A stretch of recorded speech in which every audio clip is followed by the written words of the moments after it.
मालिकेच्या आजच्या भागामध्ये आपण पाहणार आहोत की आता इकडे जी काही आपली दामिनी आहे, दामिनी घरी येते आणि दामिनी घरी आल्यानंतर ती आता इथे अहिल्याचं व्रत पूर्ण होऊ नये म्हणून तिचे ते प्रयत्न सुरू असतात.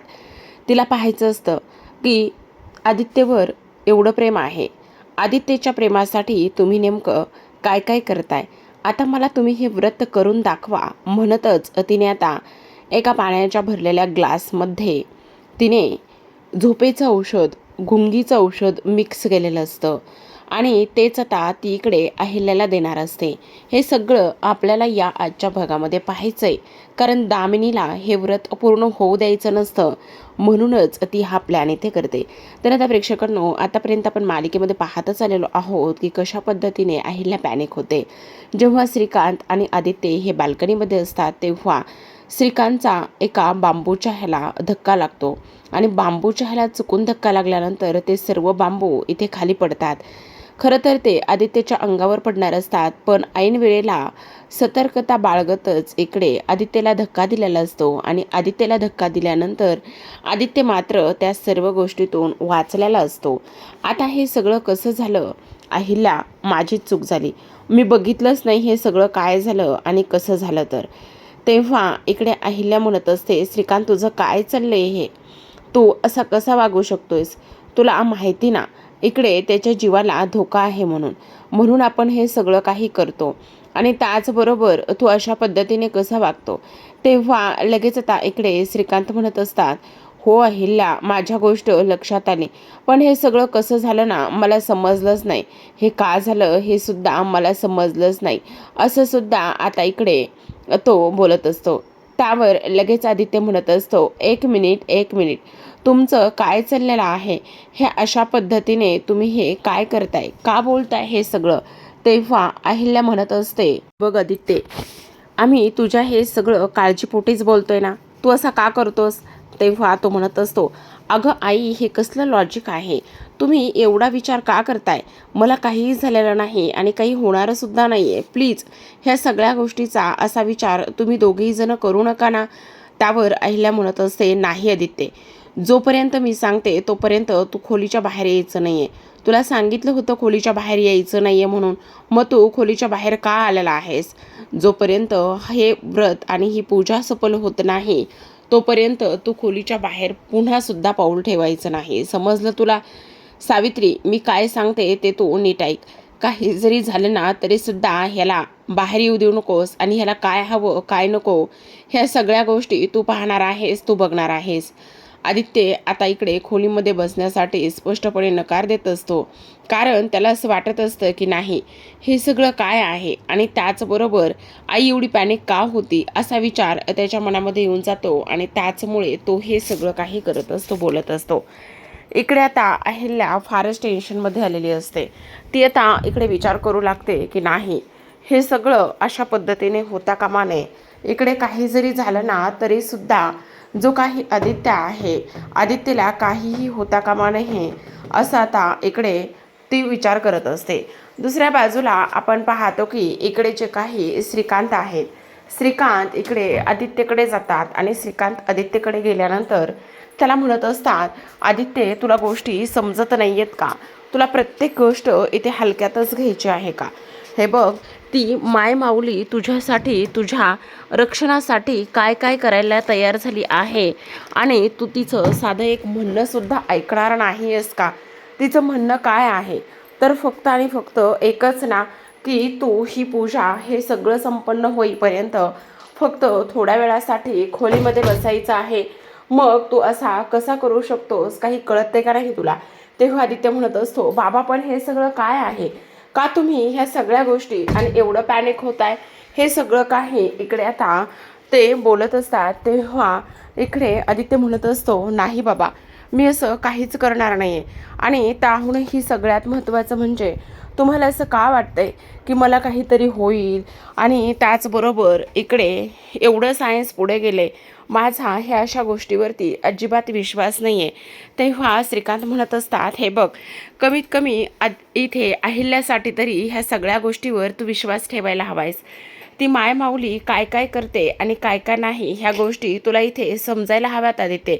हे बघ, असा विचार आणि ह्या सगळ्या गोष्टीचा तू अशा पद्धतीने अर्थ काढू नकोस आणि तिच्या भावनांशी खेळू नकोस, असं स्पष्टपणे आता इकडे जे काही श्रीकांत आहे त्यांनी सांगितलेलं असतं. पण आदित्य म्हणत असतो, पण मग बाबा मला एक गोष्ट सांगा, ती पूजा होईपर्यंत मी असा इकडे ह्या खोलीमध्ये बसून राहणार आहे का? हे कसं शक्य आहे? हे कुठलं लॉजिक आहे? त्यावर श्रीकांत म्हणत असतात, हे बघ, काही जरी झालं ना तरीसुद्धा तिच्या श्रद्धेसाठी आणि ती म्हणते त्या सर्व गोष्टीसाठी तुला इथे खोलीमध्ये बसून राहावंच लागणार आहे, समजलं तुला? तेव्हा आदित्य म्हणत असतो, तुम्हाला जे काही करायचं आहे ना ते तुम्ही करा, मला आत्ता कोणाशी काहीच बोलायचं नाही आहे, मी तुम्हा कोणाशीही काहीही बोलू इच्छित नाही, असं सुद्धा आता इकडे स्पष्टपणे तो बोललेला असतो. आता हे सगळं काही बोलल्यानंतर इकडे श्रीकांत म्हणत असतात, काही झालं ना तरी मी जोपर्यंत सांगत नाही तोपर्यंत खोलीतून कुठेही बाहेर पडायचं नाही, समजलं तुला? असं म्हणून आता श्रीकांतने समजवलेलं असतं. पण आदित्य मात्र फारच चिडचिड करत असतो. तेव्हा श्रीकांत आता इकडे आदित्यच्या बाजूला जाऊन बसतात आणि आदित्यच्या बाजूला जाऊन बसल्यानंतर पुन्हा आता एकदा आदित्यला ते प्रेमाने मायेचा आधार देऊनच इथे समजावून सांगण्याचं काम करत असतात. ते म्हणत असतात, हे बघ आदित्य, मला तुझी होणारी चिडचिड आणि ह्या सगळ्या गोष्टी समजतायत बाळा, पण एक गोष्ट लक्षात ठेव, अहिल्या तुझ्याकडून दुसरं काय मागत आहे? काहीही नाही. तर फक्त एवढंच म्हणते आहे की तू खोलीमध्ये थोड्या वेळासाठी बसावं. आणि त्याहूनही सगळ्यात महत्त्वाची गोष्ट म्हणजे, आता बघ ना, तुझ्या एक गोष्ट लक्षात येते का आदित्य? हे बघ, अहिल्याला असं वाटतं की तुझ्या जीवाला धोका आहे, पण बाबा मला एक गोष्ट सांगा, मला माझ्याच माणसापासून धोका कसा काय असू शकतो? ही गोष्ट तरी तुम्हाला समजते का? तुम्हाला असं वाटतं का की मला माझ्याच माणसापासून धोका आहे आणि मला माझ्याच माणसापासून इथे त्रास होणार आहे? असं नाही आहे बाबा. पण इथे श्रीकांत त्याला समजवतात आणि सांगत असतात, हे बघ, काही जरी झालं ना तरीसुद्धा खोलीतून तू बाहेर पडणार नाही आहेस, असं म्हणून आता श्रीकांत बाहेर निघून जातात. तेवढ्यातच इथे आता दामिनी आलेली असते. खरं तर दामिनी आणि मनोजला 2 दिवसासाठी अहिल्याने सुद्धा बाहेर पाठवलेलं असतं. आता दामिनी येते तेव्हा हॉलमध्ये हे सगळं काही पाहत असते. दामिनीच्या पायामध्ये चपला तशाच असतात, हॉलमध्ये पूजा असते. तेव्हा श्रीकांत तिला पाहतात आणि म्हणतात, दामिनी दामिनी काय चाललंय हे तुझं? तेव्हा ती म्हणत असते, काय चाललंय म्हणजे? अगं तू तर बाहेर गेली होतीस ना, मग अशी अचानक कशी आलीस? म्हणजे मोहनाने तुम्ही दोघे जण बाहेर गेला होतात ना, मग तू परत कशी काय आलीस? असा प्रश्न श्रीकांतचा असतो. तेव्हा ती म्हणत असते, असं काय करताय दादासाहेब, घर माझं आहे, मी कधी येऊ शकते, कधी जाऊ शकते. अगं हो, ते सगळं काय ठीक आहे, पण तू तिकडे कुठे चाललीस? दादासाहेब आता किचनमध्ये चालले, भूक लागली म्हणल्यावर मला खायला नको का काहीतरी? अगं पण तुम्ही फिरायला गेलतात ना बाहेर? हो गेलो होतो दादासाहेब, पण तिकडे गेल्यावर काय झालं तुम्हाला माहिती आहे का? तुमच्या भावाने सध्या एक पाण्याची बॉटलसुद्धा घेतली नाही आहे, साधं एक बिस्किटसुद्धा खाऊ घातलं नाही आहे. मग आता पोटामध्ये एवढा खड्डा पडलाय म्हटल्यावर मला तिकडे किचनमध्येच जावं लागेल की नाही? तेव्हा दादासाहेब म्हणत असतात, हो दामिनी, पण घरामध्ये पूजा सुरू आहे. काय पूजा सुरू आहे आता? आणि कसली पूजा? हां, इथे आता ते म्हणत असतात, त्याचं काय आहे ना, गुरुजींनी सांगितलेलं आहे की आदित्यला बऱ्याच गोष्टीपासून इथे धोका आहे आणि त्यामुळे अहिल्या ही पूजा घालत आहे. त्यामुळे दामिनी प्लीज पूजेमध्ये विघ्न येईल असं काही करू नकोस. मग आता दामिनी पुन्हा किचनकडे जात असते. तेव्हा पुन्हा एकदा श्रीकांत तिला म्हणत असतात, अगं तू तिकडे चालली आहेस कशासाठी? त्यावर ती म्हणत असते, दादासाहेब असं काय करताय? मी तुम्हाला सांगितलं मला भूक लागली म्हणून. हो, पण एक गोष्ट लक्षात ठेव दामिनी, किचनमध्ये प्रसादाचा शिरा बनवून ठेवलेला आहे, तो नैवेद्य अजिबात खाऊ नकोस हां. तेव्हा दामिनी म्हणत असते, दादासाहेब एवढ्या साध्या गोष्टी मला समजणार नाही असं होईल का? कळतंय मला ते, तुम्ही नका काळजी करू, मी नाही खाणार आहे तो प्रसाद वगैरे. तेव्हा लगेच आता दामिनी किचनमध्ये जाते. तर इकडे श्रीकांत विचार करू लागतात, काय करायचं, कशा पद्धतीने ही परिस्थिती हँडल करायची तेच मला समजेना. दुसऱ्या बाजूला आपण पाहतो आदित्य खोलीमध्ये डोक्याला हात लावूनच बसलेला असतो. त्याला इथे घरामध्ये असं एका ठिकाणी बसून बसून वैताग आलेला असतो, कंटाळा आलेला असतो आणि तो विचार करतो, काय करू यार, काय करू? अगं आई, तू पण किती काय काय करणार आहेस? काय गरज आहे? अगं तुम्हा सर्वांच्याच पासून माझ्या जीवाला धोका असेल हे कसं शक्य आहे? ह्या गोष्टी मुळात शक्यच नाही येतं आणि गुरुजींनी सांगितलं आणि तू ते सगळं काही करायला लागलेली आहेस. काय होतंय हे माझ्यासोबत असं? मी एकटाय काय आता ह्या खोलीमध्ये? त्याचबरोबर आई आणि बाबा माझ्यासाठी एवढं करतायत, आहेत.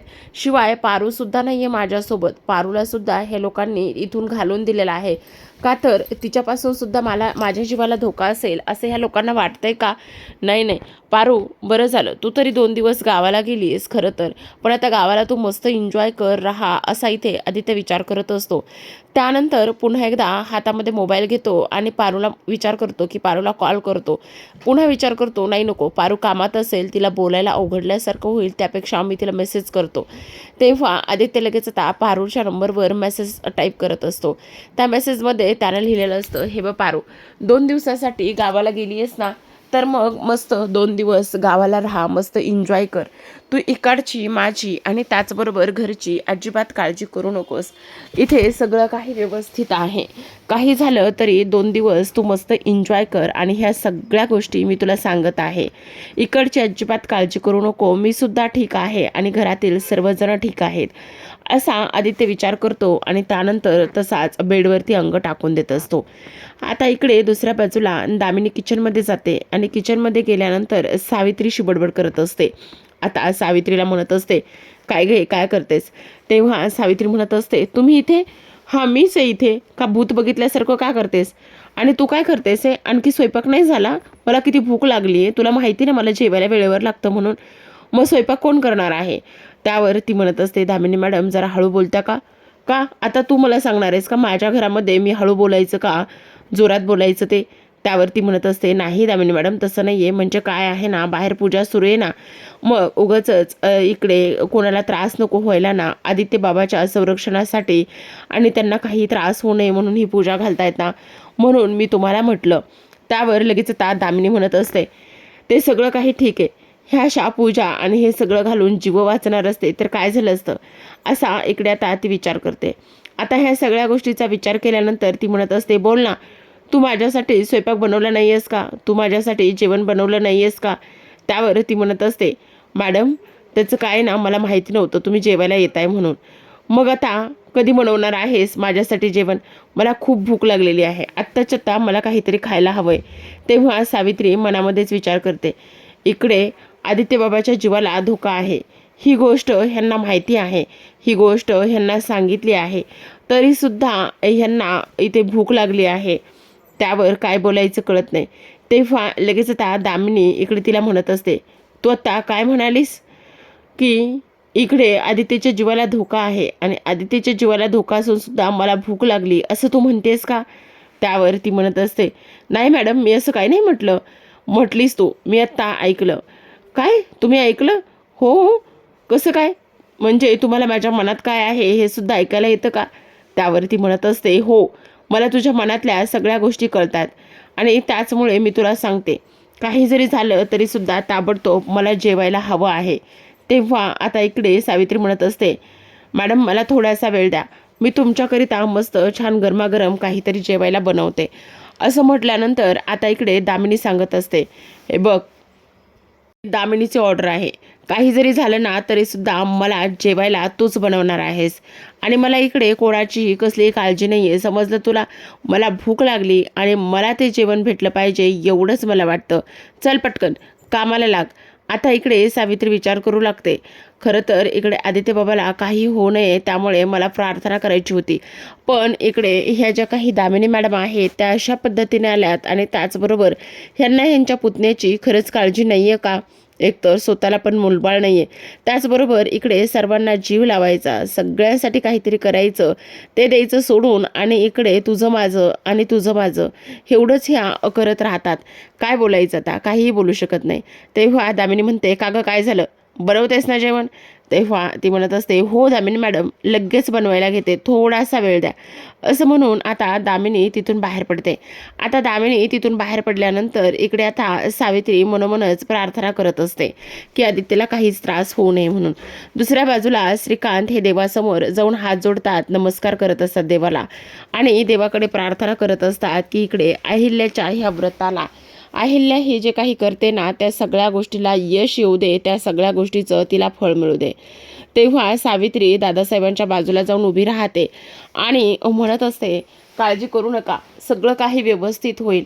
आदित्य बाबाला काही होणार नाही. तेव्हा श्रीकांत तिला म्हणतात, हो सावित्री, तू बोलतेस ना तर काही होणार नाही आहे, पण तू आता आदित्य बरा आहे का, त्याला काही हवं आहे का, नको आहे का, ह्या सगळ्या गोष्टीकडे तू बघत राहा बरं का, असं आता श्रीकांत इकडे तिला सांगतात. आणि तेव्हा पुन्हा एकदा इथे आपली जी सावित्री आहे ती देवीसमोर हात जोडते आणि पुन्हा एकदा आदित्यसाठी ती प्रार्थना करत असते. काही झालं तरी माझा हवं तर जीव घे, पण माझ्या आदित्य बाबाला काही होऊ देऊ नकोस. त्यांनी आत्तापर्यंत खूप काही गोष्टी सोसल्यात आणि त्याचमुळे मी इथे तुला देवी आई प्रार्थना करते की आदित्य बाबाला काही होऊ देऊ नको. असं म्हणून सावित्रीने केलेली प्रार्थना फळाला येईल का हो प्रेक्षकांनो? खरं पाहायला गेलं ना तर या मालिकेमध्ये खूपच टर्निंग पॉईंटसुद्धा आलेले आहेत. कारण इकडे आता पारू आधेमध्ये नसते, त्याचबरोबर आदित्यसुद्धा आधेमध्ये नसतो. पण आदित्यच्या जीवाला नेमका धोका कोणापासून आहे? आदित्यचं आपलं जवळचं माणूस कोण आहे? अहिल्या आणि श्रीकांत तर जवळच्या आहेतच, पण ह्या सावित्रीचं काय? सावित्री आणि त्याचबरोबर आदित्यचं नातं काय आहे? फक्त आणि फक्त इथे ती त्या घरामध्ये काम करणारी एक सर्वंट आहे का, किंवा त्याही पलीकडे दुसरं काही नातं असू शकतं? लवकरच ह्या सगळ्या गोष्टी उलगडणार आहेत. तर आता इकडे आपण पाहतो की दुसऱ्या बाजूला आदित्य खोलीमध्ये असतो आणि तेव्हा श्रीकांत तिला पुन्हा म्हणतात, हे बघ सावित्री, तू आत्ताच्या आत्ता आदित्यला जाऊन बोल बरं, 2 शब्द तरी. त्यावर सावित्री म्हणत असते, श्रीकांत सर तुम्ही नका काळजी करू, मी जाते. तेव्हा लगेच आता इकडे सावित्री दरवाजा ठोठावत असते आणि म्हणत असते, आदित्य दादा दरवाजा उघडा ना, मी सावित्री आहे. आता सावित्रीचा आवाज ऐकल्याबरोबर झोपलेला आदित्य थाडकन उठतो आणि लगेच दरवाजा उघडायला निघालेला असतो. आता तो दरवाजा उघडतो आणि दरवाजा उघडल्यानंतर पुन्हा आहे त्याच पोझिशनमध्ये येऊन झोपतो. तेव्हा सावित्री त्याला म्हणत असते, आदित्य बाबा काय करताय तुम्ही? हे सगळं काही ठीक आहे ना? तुम्ही असे का शांत आहात? हे बघा असं करू नका.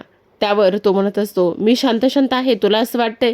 आणि मग मला एक गोष्ट सांग, एवढं सगळं काही बाहेर रामायण महाभारत घडतंय, त्या सगळ्या गोष्टी मी अशाच जाऊ द्यायच्यात का? त्यावर सावित्री म्हणत असते, हे बघा तुम्ही आता इथे उभे राहा बरं, मी तुमची दृष्ट काढण्यासाठी काहीतरी घेऊन आली. तेव्हा लगेच आता सावित्री आल्या गेल्याची, त्याचबरोबर घरातल्याची, जवळच्यांची, नातेवाईकांची, सगळ्यांची दृष्ट निघो आणि माझ्या आदित्य बाबाला कोणाचीही नजर लागू नये, त्यांना उदंड आयुष्य देऊ, असं इकडे ती बोलत असते. तेव्हा आदित्य म्हणत असतो, तुझ्यासारखी एवढी जीव लावणारी, प्रेम करणारी इथे सावित्री हत्या असताना मला काय होणार आहे? काही एक होणार नाही. तेव्हा सावित्री म्हणत असते, हो आदित्य बाबा, तुम्हाला काही होणार नाही. मी तर म्हणेल की इकडे माझं आयुष्यसुद्धा तुम्हाला लागो आणि तुम्ही लवकरात लवकर हे जे काही तुमच्यावर आलेलं संकट आहे ते लवकरात लवकर दूर हो, हीच मी इकडे देवीकडे प्रार्थना करणार आहे. त्यावर आदित्य म्हणत असतो, हो तुझी प्रार्थना नक्कीच फळाला येईल, पण मला एक गोष्ट समजत नाही, आपल्याच माणसापासून कसा काय धोका असू शकतो ग? मला बोल ना. अजिबातच असं नाही. जी आई माझ्यावर जीवापाड प्रेम करते, जे बाबा माझ्यावरून जीव ओवाळून टाकतात, आणि त्याहूनही सगळ्यात महत्त्वाचं म्हणजे पारू, तिचं काय? तिलासुद्धा 2 दिवसासाठी गावाला पाठवले. त्यावर सावित्री म्हणत असते, आदित्य बाबा असं काय करताय? तुमच्या भविष्यासाठीच आणि भविष्याचा विचार करूनच ह्या सगळ्या गोष्टी केल्यात ना. तुम्ही काळजी करू नका, सर्व काही व्यवस्थित होईल आणि लवकरच ही पूजा पार पडल्यानंतर काही झालं तरी ह्या सगळ्या गोष्टी व्यवस्थितच होतील. तुम्ही अजिबात ह्या सगळ्या गोष्टींचा एवढा असा विचार करू नका, असं म्हणून आता सावित्री तिथून निघून जाते. आता सावित्री निघून गेल्यानंतर आदित्य पुन्हा एकदा त्या खोलीमध्ये एकटाच असतो आणि पुन्हा विचारामध्ये हरवलेला असतो की आता पारू इथे असायला हवी होती, त्याचबरोबर आई माझ्यासाठी एवढं सगळं का करते, हा सुद्धा प्रश्न मनामध्ये सुरूच असतो. तर प्रेक्षकांनो, अशाच नवनवीन मालिकांचे अपडेट आणि रिव्ह्यू जाणून घ्यायचे असतील, पाहायचे असतील तर नक्की चॅनलला सबस्क्राईब करा. भेटूयात उद्याच्या भागात. तोपर्यंत धन्यवाद.